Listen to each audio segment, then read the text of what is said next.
Well, hello everyone. Good to see all of you for our adult Sunday school lesson. We are on our last and final lesson of the quarter. We're coming from Deuteronomy chapter 32, verses 1 through 9 and 44 through 47. I am going to back up and read a few verses from the close of chapter 31. And as an introduction to this lesson, I want to talk a little bit about the context of what's going on here, which will help, I think, perhaps uh, better understand why I've structured the lesson as I have once we get to our slide. But before we do, I want to read verses 28 through the close of chapter 31, where Moses is telling us the reason why he is singing or teaching this song to Israel. That is the context of chapter 32. So Moses says in verse 28 of chapter 31, "Assemble all your tribal elders and officers before me, so that I may speak these words directly to them and call heaven and earth as witnesses against them." So, something of the context of chapter 32 is going to be negative if this is to serve as a witness against them. "For I know that after my death you will become completely corrupt and turn from the path I have commanded you. Disaster will come to you in the future because you will do what is evil in the Lord's sight, angering him with what your hands have made." Uh, just as an aside, a passage like this is part of what normally gives credence to the notion from scholars and skeptics of the Old Testament that either the Torah as we have it now was not fully developed in Moses' day when he passed it on to Joshua and the Israelites as we have it now, because a passage like this is just a bit too specific. The idea that Moses would have known that these people were going to become so corrupt after he passes on. And of course, this is kind of looking toward the generation after Joshua, because for many years yet, Joshua and the elders who rule Israel with him are largely faithful. It's not until that generation who does not know the Lord as their predecessors did, and the period of the judges begin, that idolatry starts to become rather rampant through Israel. And of course, it starts to get worse as time goes on.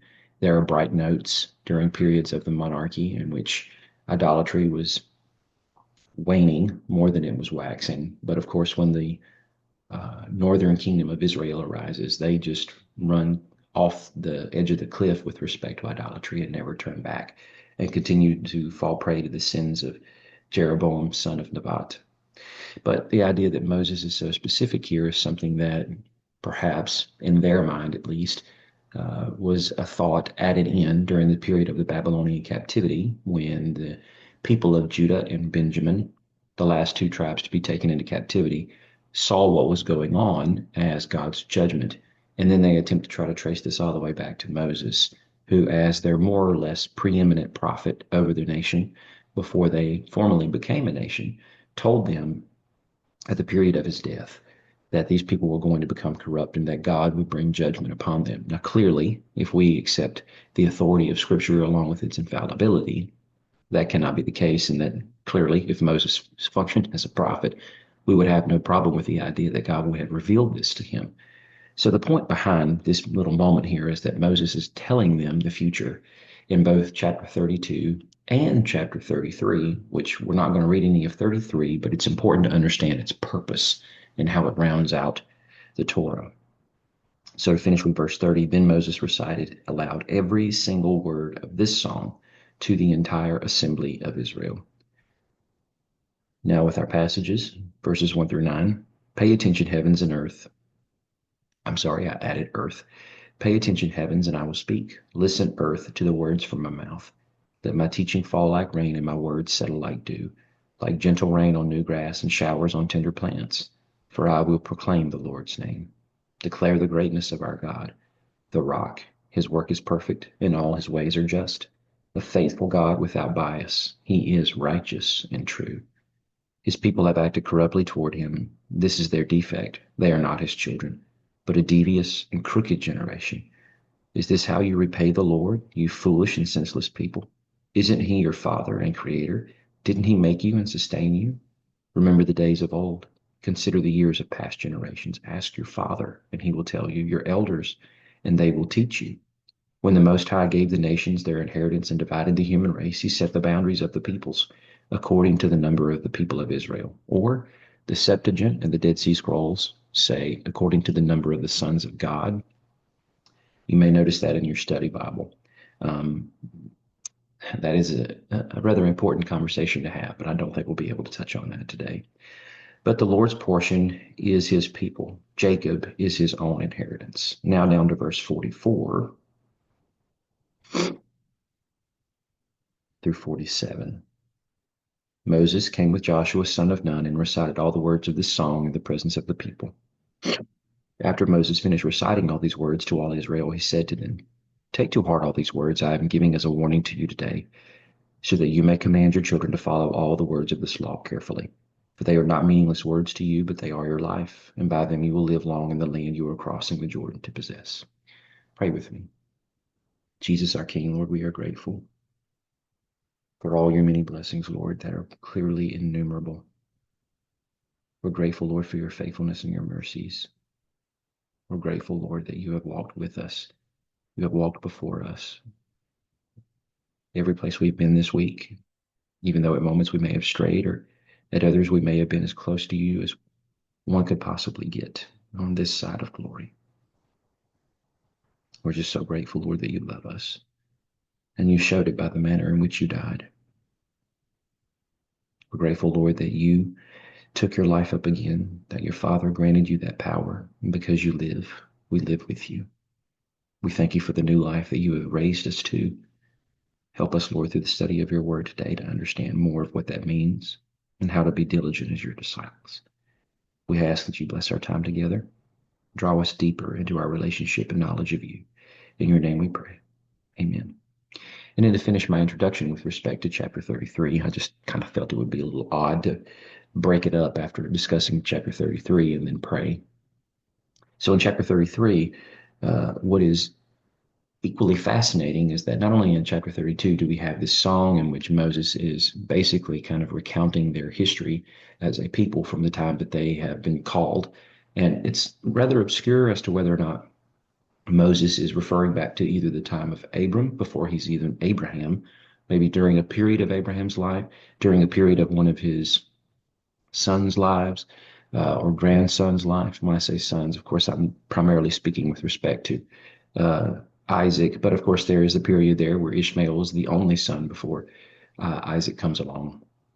Or are we talking mostly about the period in which Jacob is growing a family and then the patriarchs with respect to the 12 tribal heads come along? Or is it from the time of the Exodus moving forward? In some places, it's not so clear, but obviously it's going to converge on this period of wilderness wandering that Moses is uh, more or less bringing into now with his death and the time for them to cross over the Jordan under Joshua. But then in chapter 33, what's fascinating is that he goes off into another diatribe speaking about the fate of the 12 tribes of Israel in the coming days. And when we read that, what should immediately be drawn to mind is that we've seen this before. In Genesis chapter 49, Jacob, before he dies, understands his final moments are coming upon him. And with that, before he winds up bringing his feet into his bed, turning over and breathing his last to be gathered unto his people, or as an Old Testament formula, dying, that he does the same thing. He says to the sons of Jacob, "Gather together, and I will tell you what will become of you in the last days." And then he goes son by son, starting with Reuben, all the way down to the end of them, and he speaks prophecies over them. And Moses does something very similar. He starts with Reuben, but then he moves directly to Judah, even though Judah is the fourth born. He doesn't address Manasseh and Ephraim directly, rather than he addresses Joseph as a people. But he does indeed speak something prophetic over them, what's going to befall them in the years to come. So the first thing that should pop into our mind when we read this sequence of chapters, this song, and then this series of prophecies, why exactly does the Torah round out like that? So one thing I want to try to help us appreciate today, above all else, is the pattern that has been developed now as the Torah has started with the beginning, of course, in Genesis chapter 1, and now its end in the final chapters of Deuteronomy. And we're going to talk about that as we work through this character sketch Now, this is more than just a character sketch, and I do want to help you appreciate the idea that I'm not just comparing the stories of either Jacob and or just Jacob and Moses to one another. Rather, there's a purpose behind this, and I want to try to drive us to that. Because while it's fascinating to compare their lives and see the points of parallel, many of which are splattered here on the screen for you, for the point of our lesson today, it would not make a lot of sense if I didn't try to at least help us appreciate how things connect together with respect to the concept of the story of Jacob being something of a microcosm for the now larger story of Israel. I'm going to get into that momentarily, but I do want to point us back to a few other verses earlier in chapter 32. So it seems the reason why Moses wants to teach these people this song is not only to call this as a witness against them and what will happen in their actions in the future years, but he also wants to point them back to their past. And he's trying to help them understand that they need to look to the past to see what God has done and how God has been faithful. And yet, even before their time, Israel's history and legacy has been one of constant mistake making. Now, not constant in the sense of every single day, but with the way that the stories have been stylized, there, of course, are chapters that are not written into the story, meaning there are years in the lives of Abraham and Isaac and Jacob that are not included for us. Rather, the ones that are included, almost all of them, continue to oscillate back and forth between periods of God's blessing and revealing more of himself to them, to bless them with more covenant blessing and reward, and then periods of waning in which they make another mistake. The 10 chapters of Abraham's story arc is a very good example of that, because nearly every chapter is either one in which God is blessing him, and then right after that, one in which Abraham is making another mistake that requires God to clarify more and to help him develop his faith even more because of what Abraham did to either try to assist God or he did it out of his sheer doubt of what God can do. So when we go to verse 5 of chapter 32, Moses says this: his people have acted corruptly toward him. This is their defect. They're not his children, but a devious and crooked generation. That doesn't call them to look to their past per se, but what it does help them understand is that they have acted in such a way, their perversity has put them in a category where they have acted as though they're not his children, that they have wholesale not been his children. Or rather, they follow their own lustful appetites instead, acting corruptly. But then in verse 7, he does call them to remember their past. Remember the days of old. Consider the years of past generations. Ask your father, and he will tell you, your elders, and they will teach you. So why is this important? Because the the way that the people of Israel are supposed to record God's mighty and wonderful acts is that they recall what God has done in leading them out of Israel. And that's the way that their entire liturgy is set to function throughout the year, is that the high holy festive days that start first with the Passover on the 14th day of the first month is meant to help every generation re-experience the concept of what happened when that original generation was delivered out of Egypt. Even though they will not go back to Egypt to physically experience the Exodus, they will live through those moments by telling the stories and, of course, recreating the feast every single year so that no one ever goes without the experience of understanding what that original generation who was delivered out of Egypt experienced because of God's magnanimous deliverance that last and final night in Egypt once the 10th plague fell upon them. And then the same will be said when they go through the other festive periods of, say, the Feast of Tabernacles, when everyone will have to depart their homes and build temporary shelters out around their houses or in the fields, and they will live in them for a full week to simulate and mimic what was going on with that generation who now are wandering still in the wilderness, right? To recall God's faithfulness and what he did in delivering them out of Egypt. Then verse 10 of this chapter, he found him, this is Jacob, or throughout this chapter, he is often referred to as Jeshurun, another name given for Jacob. He found him in a desolate land, in a barren, howling wilderness. He surrounded him, cared for him, protected him as the pupil of his eye. He watches over his nest like an eagle and hovers over his young. He spreads his wings, catches him, and carries him on his feathers. Just to kind of describe the tender love and mercy that God has shown them. But then in verse 15, then Jeshurun, or Jacob, became fat and rebelled. You became fat, bloated, and gorged. He abandoned the God who made him and scorned the rock of his salvation. They provoked his jealousy with different gods. They enraged him with detestable practices. They sacrificed to demons, not to God, to gods they have not known, new gods that had just arrived, which your ancestors did not fear. You ignored the rock who gave you birth. You forgot the rock, or you forgot the God who gave birth to you. So more of this chapter or song is filled with these kinds of concepts. But again, the reason why I'm doing this is to demonstrate how over the course of period of the development of the New Testament, I'm sorry, the Old Testament, we can look to say the story of Genesis chapters 1 through 12. Sorry, I was trying to use this as my whiteboard, and I don't understand why whenever I try to get, there we go. I guess it's just the wrong portion of the screen. Let me clear that off.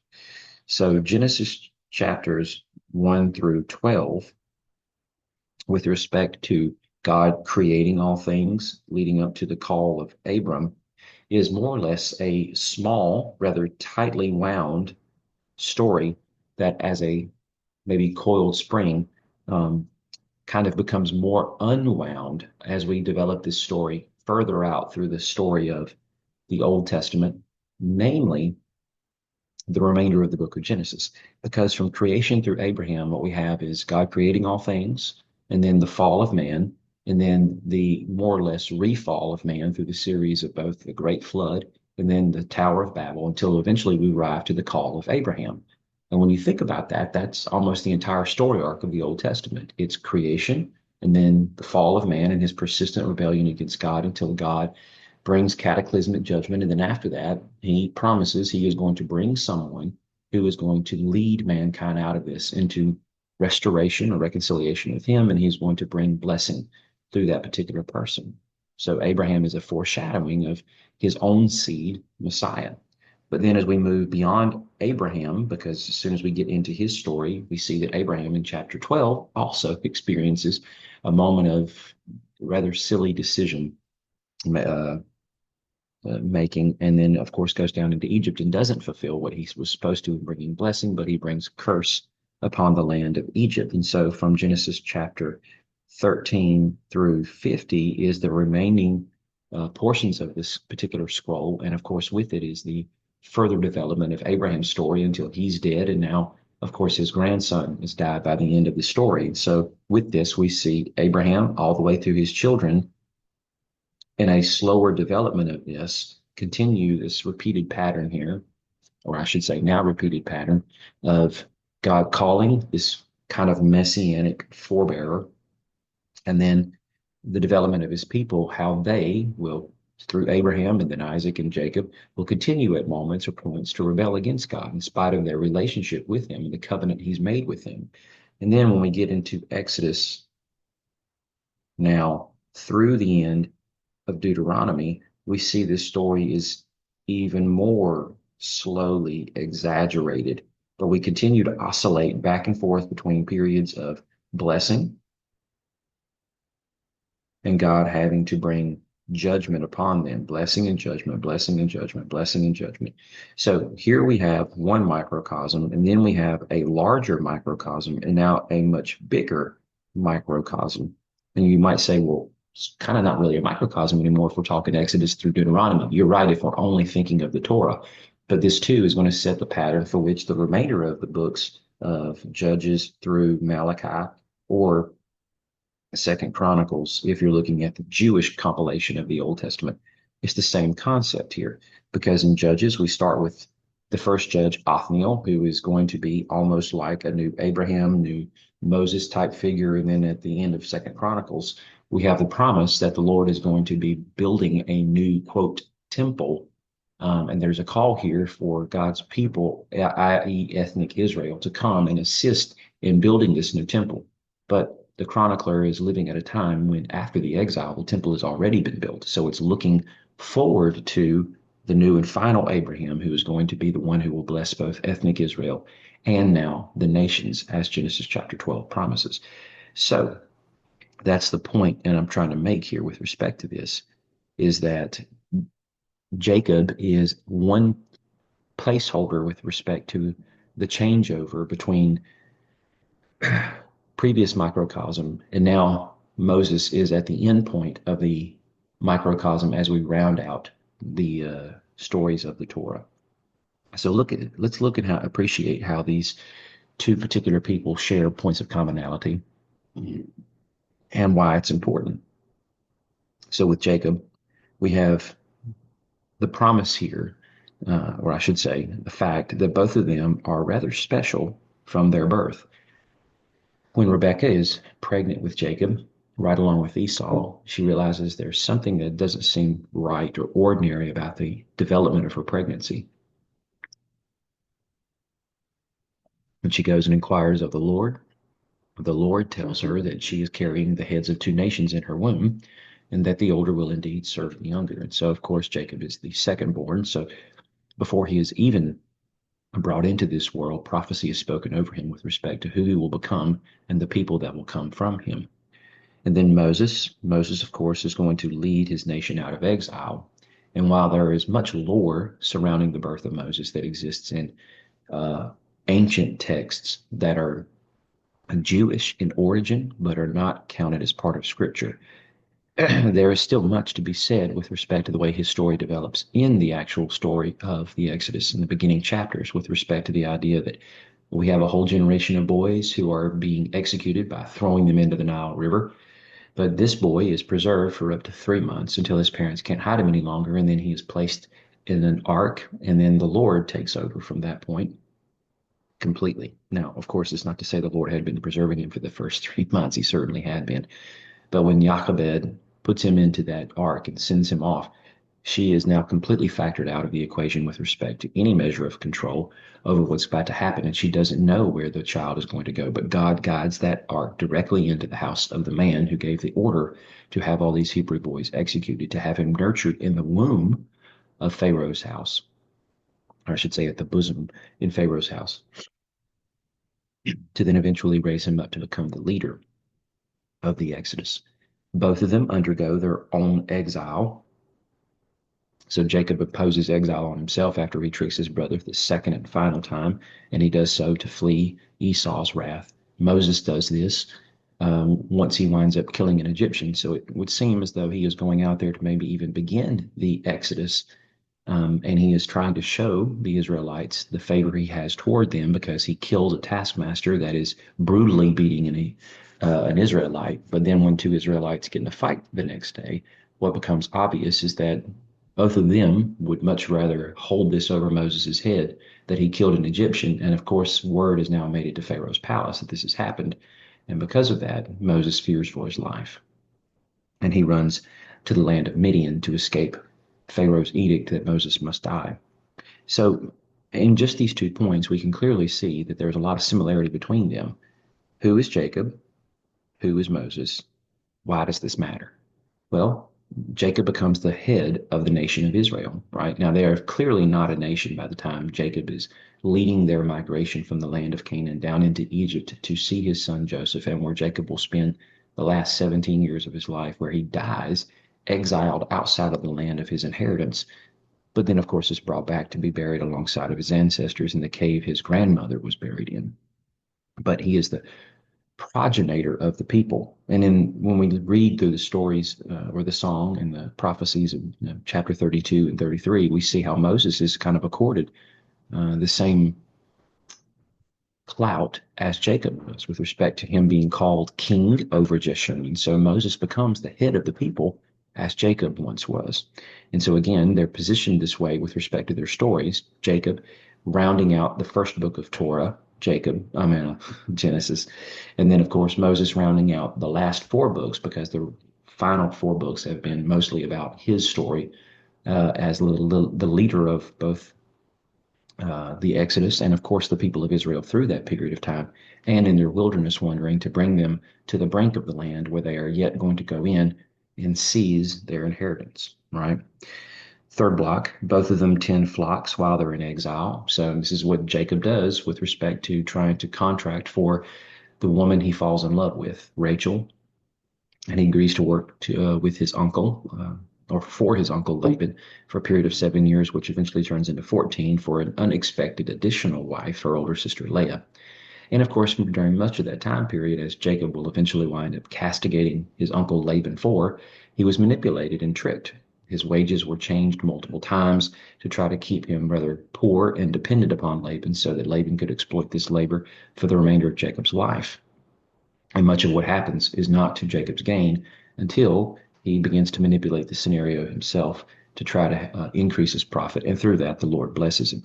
Moses is not manipulated by his father in law Jethro, but of course, these are more or less Jethro's flocks from what we gather. We're not told that Moses took possession of any of it as his own, and certainly he left it all there when he goes to become the leader of the Exodus traveling back to Egypt. And so in managing his father-in-law's flocks, that was all for Jethro's gain rather than Moses' own.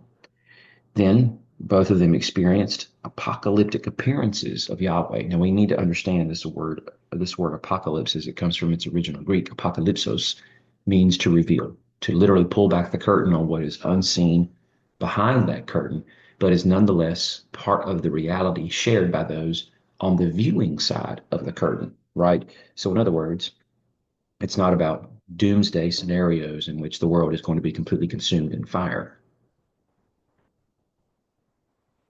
Sometimes that imagery is intertwined with apocalyptic revelation, but not always. So Jacob begins to have an apocalyptic vision when he winds up seeing the Lord in his younger years while he is at Luz, that he will rename Bethel, because while there, the Lord in a dream appears to him, literally connecting heaven and earth together through a great staircase where angels are ascending and descending. And at the top of that is the God of his forebears, Abraham and Isaac. And he speaks to him and tells him he will do for them exactly what, or I should say, do for him exactly what he did for them. The same happens, but on a far less grand scale, with Moses when he sees the Lord in the burning bush and hears his voice speaking to him. Both of them receive promises of the inheritance of the land of Abraham while at Bethel. That's exactly what Yahweh tells him, that you will have the land in which you are lying on. And of course, every bit of the land that was promised to Abraham, not just this little patch of earth that Jacob is currently lying on. So that inheritance will indeed pass to him. And then when the Lord begins to speak to Moses from the burning bush, he tells him that Moses' purpose is to go and rescue these people from the grip of Pharaoh and to lead them to a land flowing with milk and honey, which of course we know is clearly the land that God promised Abraham as his inheritance. Both of them meet Yahweh rather violently on the journey back to the land of their birth.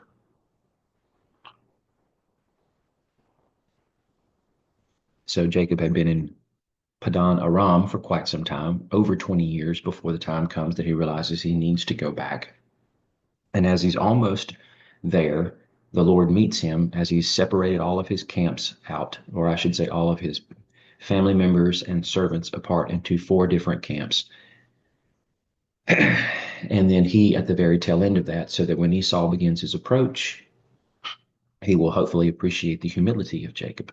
But as Jacob is now isolated himself and is alone, the Lord comes to him in the person of perhaps the angel of the Lord, and then with that wrestles him and, of course, dislocates his hip. And Jacob will continue to carry that injury with him for the remainder of his days.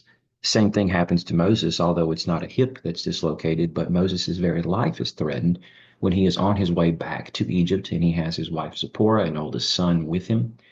But of course, they will turn back and go back to her father Jethro in the land of Midian after this encounter, where the Lord comes and again he threatens Moses' life.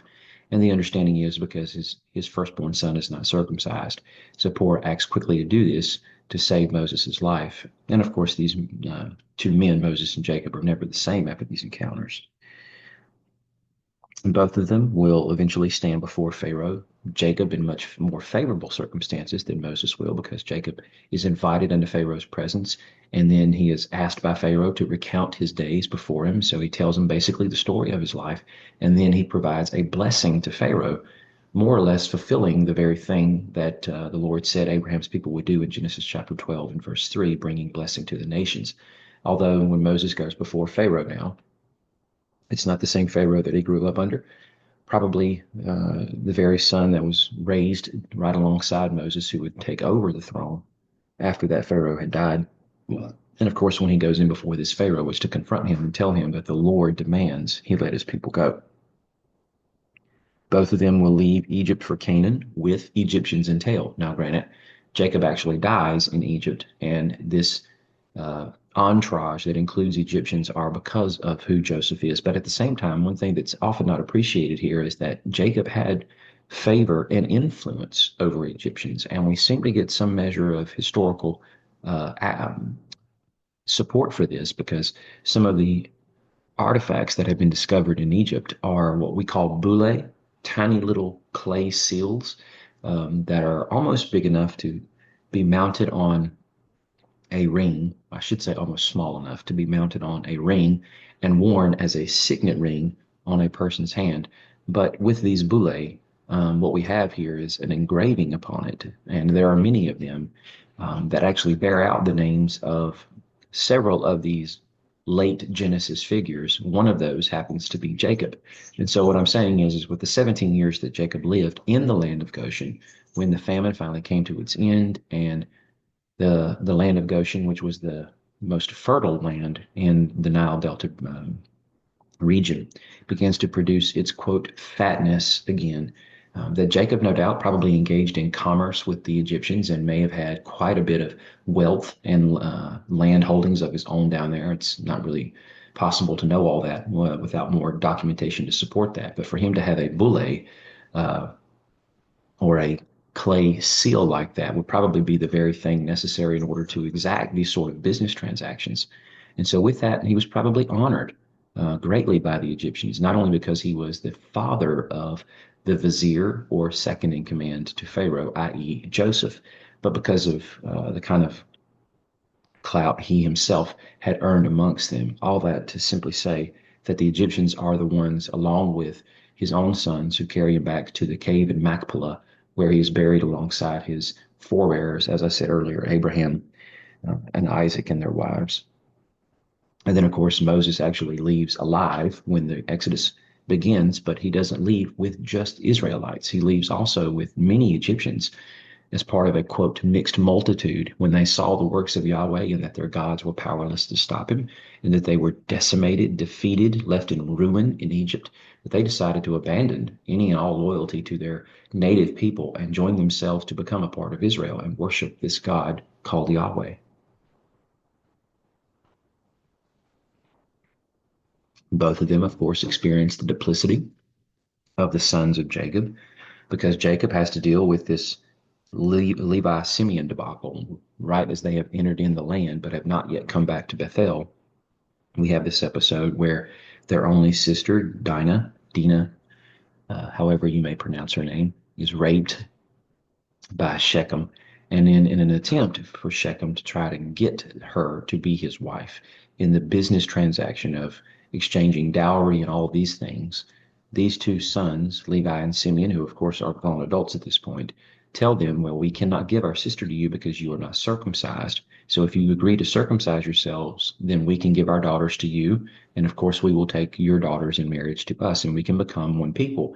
And Shechem and his father see this as a very favorable business deal because they can also assimilate the great wealth of Jacob and his family into their own as part of this. But this was all a ruse. Levi and Simeon wait until these men are vulnerable in their healing phase, and then they enter in the city and they put everyone to the sword. And of course, Jacob lambastes them for this, not only in the immediate aftermath, but even when he speaks to these prophecies over them several years later, he brings this to remembrance, right? And then, of course, Moses, with all of Israel's repeated rebellions over and over again, it's always the sons of Jacob who are responsible for trying to challenge him, whether it's Miriam and Aaron, as soon as they wind up leaving, or all the moments of testing before that with him grumbling over the lack of food and water, or not having the right kind of food that was pleasing to them.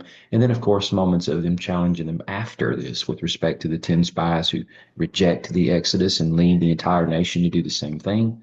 or Korah and Dathan, when they lead the people into a massive rebellion that causes God to judge them by opening up the earth to swallow them whole, right?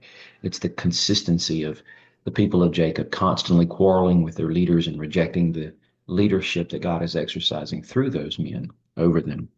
Both of them have to deal with worshiping, or with the people worshiping idols, because oddly enough, in Genesis chapter 31, when Laban chases Jacob down, overtakes him, and then these two begin to discuss why Jacob left in the first place. One thing that Laban castigates Jacob for is he says, essentially, paraphrasing here, for you to take my daughters and my grandchildren away from me is one thing because you want to go back to your own people, but stealing my household gods on the way out, well, that's just a, a whole different level of low. And Jacob's, of course, is dumbfounded. He's like, why would I do that? And then he pronounces death on anyone within whose possession those gods can be found. Well, Laban winds up entering into the tent that Rachel is in because Jacob gives him free rein. Search my entire encampment. If you find these idols again, may swift death come upon them. Rachel is actually sitting on them, and she uses the excuse, I'm on my, or currently experiencing my menstrual cycle, and so I can't get up to greet you. And so, because it's understood that whatever she might be touching is, of course, going to be tainted by the passing of blood through her, that he doesn't bother her anymore. And then, of course, winds up leaving without his gods. Now, the question then becomes, well, what do they do with those gods? And does Jacob eventually find out about it later? And of course, Rachel does wind up dying death in childbirth. All that is just simply say these gods probably continue to ensnare these people because many centuries later, Joshua is going to tell them that they need to let go of the gods that they have carried with them from Mesopotamia. So that probably would be these very gods that he's referring to. And of course, Moses executes people who worship the golden calf, and there are other instances where these Israelites will bow and worship to the gods of the Moabites, the Midianites, and so forth, while they are going through the wilderness wandering. And then lastly, this is what brings us to the chapter that lay beyond chapter 32, and that, of course, is the prophetic chapter in which Moses goes through each of the sons of Israel, and as Jacob did before, speaks something of a blessing on them in the day or in the days ahead. So, again, I hope that you can appreciate the similarity between these men and the points of parallel, but why is this important to us? Again, I would point you back to the little diagram we drew there, which is now gone, to appreciate the concept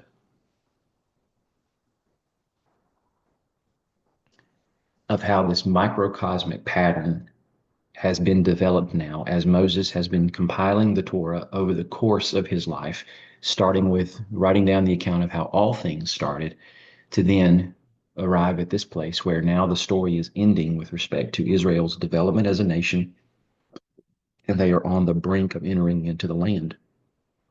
And again, this is a microcosmic pattern that's been laid out already in the concourse of Genesis chapters 1 through 12, and then now fully expanded from Genesis, I should say, more fully expanded from Genesis 13 through 50 in the life of Abraham through his people, all the way up to the time of Jacob's death.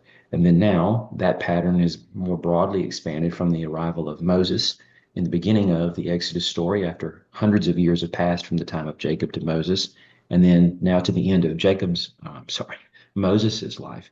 And what's interesting is how in Genesis 49 and Deuteronomy 33, we have a very similar pattern here of both these patriarchal heads of Jacob and Moses pronouncing blessings over the people of Israel in the years to come. Of course, there is going to be some tumult, some turmoil that's going to arrive within the life cycle of these people. Jacob makes that very clear with some of the not so much blessings, maybe not outright curses, but rather negative statements he makes regarding his descendants. And the same can be said with respect to Moses. It's not all necessarily blessing. Clearly, chapter 32, before that, speaks about the history of these people up to this point and how they've repeatedly rebelled against Yahweh. And he's calling them to remember their past, and remembering their past and God's faithfulness, that they will turn away from their desire of rebelling against him and instead humbly surrender themselves fully unto him, which is what Jacob's hope and desire had always been for these people. So these two patriarchal heads are telling these people they will live after them as their final moments have come to remember God's goodness, remember God's faithfulness, remember the exiles that they've lived under and how God has been faithful through it all and how he's brought them out through Exodus uh, from the various stages of where they've been to where they are now, and to ultimately rid themselves of the desire to be rebellious and to again be obedient. So, in the last seconds I have with you here, how would I say that that applies to us? Well, we are part of the final Exodus. Jesus as the final Moses, the final Joshua, the one who is greater even than Abraham, and certainly a far better Moses, has brought us into this final Exodus. So, what are we to do? Resist the urge to rebel against him, to not follow our own lustful passions, but instead to walk with great solidarity after him, giving our hearts over to him as his disciples. And in doing so, changing the world as has been the desire, his desire for us all along. Genesis 12, verse 3 blessing to change or to bring blessing to all the nations of the earth. So, I hope this has been helpful. But I do look forward to walking with you through the stories of what is called the former prophets, starting with the book of Joshua and then walking through Judges, all the way up through portions of First Samuel in our next quarter. So thank you for listening. Thank you for your support. I do appreciate you tuning in and week out. Of course, I can't see your faces. I don't know who you are, but again, I just want you to know with a heartfelt gratitude how appreciative I am. Thank you so much.